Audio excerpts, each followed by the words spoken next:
რუსული ესტრადა, დარგმანდული სიმღერები და ქართული რადიოები. ქუთაისის საქალაქო ტრანსპორტში ძირითადად მსგავსი ტიპის მუსიკები და ინფორმაციები ისმინება.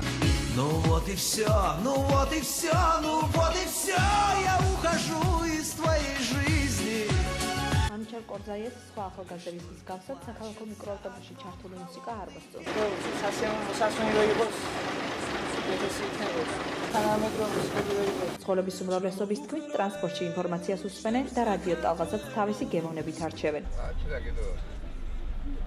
ხალხი სულველი თუ იქნება, რასაც ხოვენ საკაზით, ქართული მუსიკა და ახალგაზრდები საქალაქო ტრანსპორტის მცხოვრებს შერჩეულ მუსიკას უწუნებენ და თავიანთ რეკომენდაციებს თავაზობენ. მარშრუტებში ასაც უსმენენ არ მომწონს. ძირითადად უსმენენ ეგრეთ წოდებული დარიდურა მუსიკებს.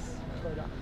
ანუ დარიდურა მუსიკების საწინააღმდეგო არაფერი მაქვს, უბრალოდ რესტორანში გაასწორებს ძირითადად უსმენენ ჩარკვიანს, ნინო ქათამაძეს, მეგი გოგიტიძეს და ასე ანუ აი მუსიკებს. ვფიქრობ, რომ რაღაც კონკრეტული ადამიანის გემოვნებაში ჯდება და ცოტა შემაწუხებელიც არის.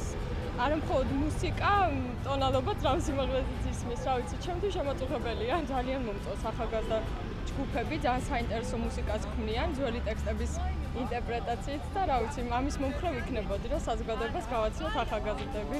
გაიღიმე ქვეყანა, უკეთესი გახდები.